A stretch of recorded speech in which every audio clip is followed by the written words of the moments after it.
Hello and welcome back to some more DML. So the refill has just come in, which means that now we can recollect some more stuff and keep progressing in the event. But just before we head off and start moving through the tiers again, I wanted to very quickly mention that the DML Wiki actually has the elements required for every single level of the event already. And it's like the first 6 hours of the event. So that's pretty crazy.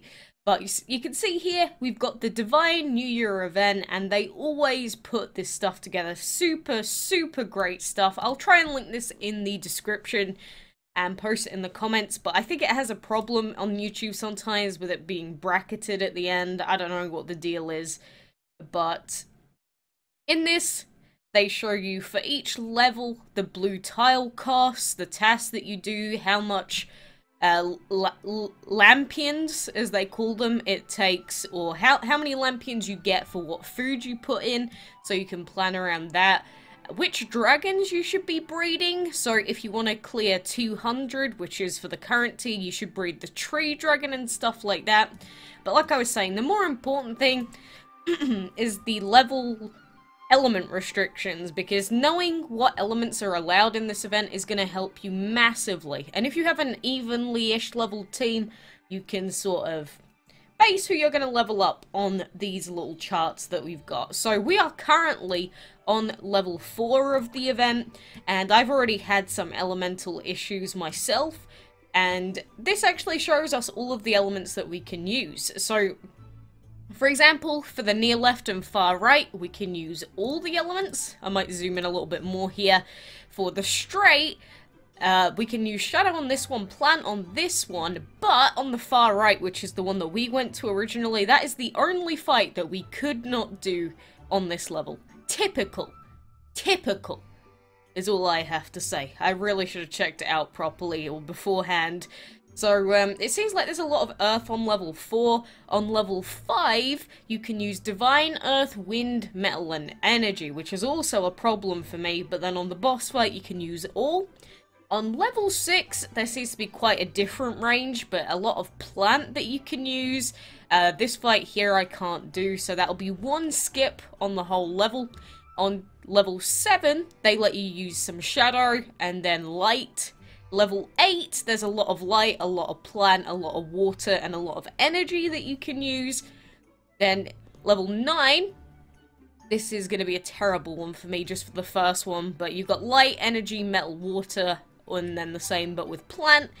And then level 10, 11, and 12, there's quite a lot of metal still, but the tiers are not reliant on metal only, because we have plant that is used in quite a lot of these. If not, there's metal, light, and water required, and some you can use shadow instead as well. Level 11, we've got light, energy, and water. That's also going to be a terrible level for me. But then level 12, which is more or less the most important level to have the required elements for. You know, apparently we've got a lot of light again. A lot of light again, which is kind of concerning for my main team, but a lot of plant and a lot of shadow, a lot of legendary and divine is also allowed in this tier. So for the most part, I'm not too scared about what's going to happen with the later tiers, because it seems like, you know, as long as we can use plant, we're Gucci. But it's just those tiers with light only that are going to be the main issue. But if you've got a metal, plant, light, and energy dragon, and water dragon at your disposal, you are probably going to be a happy chappy, because you are probably going to have a very, very nice event. My issue is that I was going to start leveling up my Hermes dragon so that I would have the divine, the wind element to use along with the plant element, but the only problem is I have to level up my temples to be able to use our Hermes dragon. So I kind of shot myself in the foot because I completely forgot that I'd have to upgrade my temples first. So that kind of sucks, but you know, who can I blame but myself at the end of the day? But I feel like it's going to be a lot easier on my Android account for that very reason. So, you know, it's my choice to make the team the way I made it. No one else to blame but myself. You know, this is what I say. I always say, you need to decide whether you want a team that is going to really push you through on the map really quickly, or do you want a team that is based on collecting? Because if you make a team based on collecting, completing castle events and stuff like that, you're gonna get a ton of dragons out of it, obviously. But you have to make that decision early on, because just half-assing it like me makes events much, much tougher than they need to be.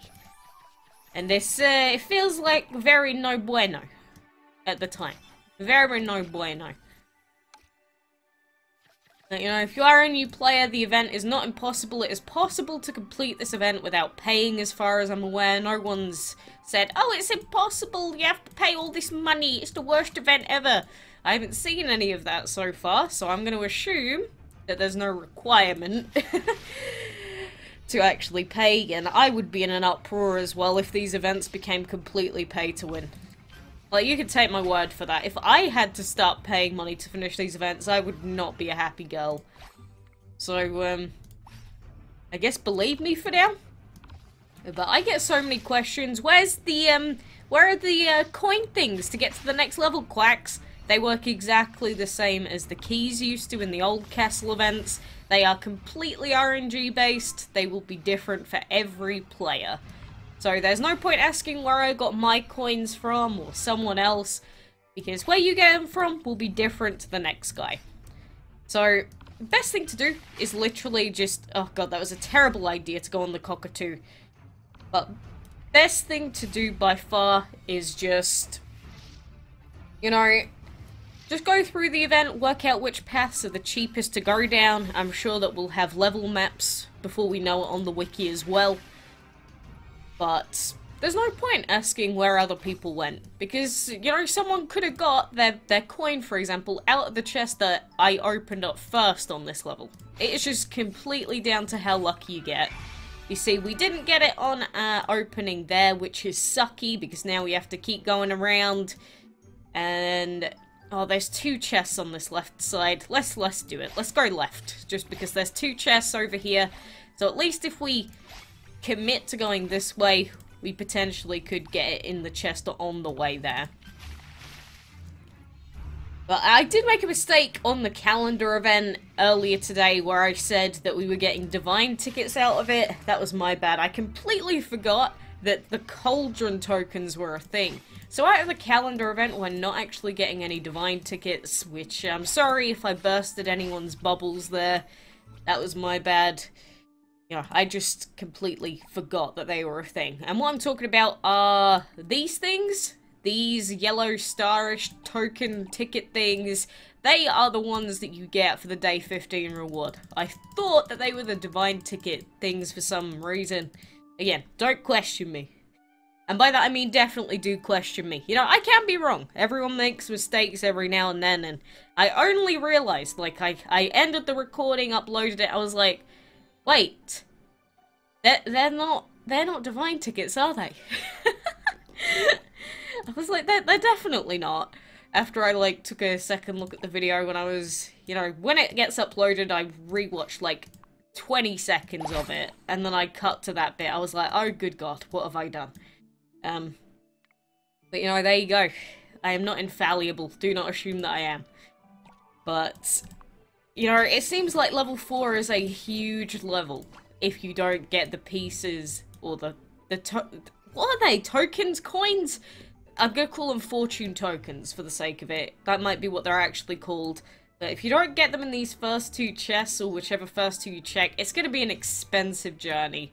So, you know, I do wish you the very best of luck. I hope RNGesus is with you today.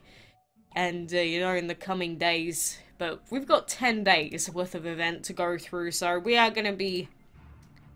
we're gonna be grinding. We're definitely gonna be grinding. The arena is still down for some reason. I don't get why the arena never works for me anymore. Apparently I'm not allowed it. I guess now that I've got the mech dragon, they're like, no, you will not participate in this arena anymore. Well, fine, DML. Have it your way. Have it your way. See if I care. Harumph is all I have to say to them. Now we'll get one enchantment fight out of it, get some materials, because even though I can't upgrade my Hermes dragon quite yet, we may be able to enchant him in like another month's worth of grinding for materials. So it's worth doing enchantment fights whenever we can. And, you know, just in general, doing enchantment fights is a great thing to do, because they allow you to upgrade your dragons. And what is it? 1 enchantment star is equal to 2 level ups on a dragon? Something like that. Or it's the equivalent as if they were 2 levels higher than their current level. So a level 80 becomes a level 88. Something like that. So enchantment stars are really important on a team. And I've been saying it for a long time, obviously. It's nothing new. It's nothing, whoa, she's saying something I've never heard about before. But it's just something to keep in mind. That, you know, if you just come on DML, just do your daily blue map fights, that's not really enough if you're thinking about making a super, super strong team. You do need the enchantment, you do need to have auto training and that done as well, so, you know, keep all that stuff in mind. And I hope to goodness that we can do this fight. Does this guy actually have 4 level 80 dragons? You have to be kidding me. You have to be kidding me.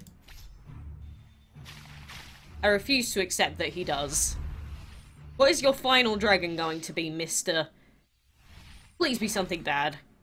Oh, the last one was his wind-up. Of course it was. I completely forgot that we saw that in the preview. Well, I was getting antsy for no reason there. Nice! Nice, nice, nice. Oh, there we go. We won! We got a chest. It's not a very good chest, I don't think. What do we get out of it? Metal, some energy, a little bit of shadow. We don't really need shadow anymore, but... And we didn't get any divine materials. Well, that is the way it is, I guess. Feels bad, man, but... You know, that's what it's like. We got a nice, potion out of that, is what I wanted to say. We got one of the... These ones, the damage ones, where they instantly lose 85% of its health. Woo-wee mama! That's a lot of health to lose instantly. Just from a potion, anyway. But, you know, that is probably going to be me for now. I do have these 2 new dragons that I need to hatch at some point or another. I won't do it quite yet. I need to work out what's happening with our habitat space issue. But, you know, for today, like I said, make sure you go and check out the event guides and everything that is written about the event on the DML Wiki's page. It's just right on the front of the DML Wiki. Like, if you go to the main homepage, then down in the middle of-ish of the page, you've got the Dragon Dynasty, which talks about the Erlang Shen, and if you click the picture for the Divine New Year, it will take you here. So I definitely recommend taking a look, and, you know, if anything gets updated, then they'll do it. They'll do it over time. But, you know, for now, like I said, thank you so much for joining me in DML today. Good luck with all of your RNG chesties and all your breeding.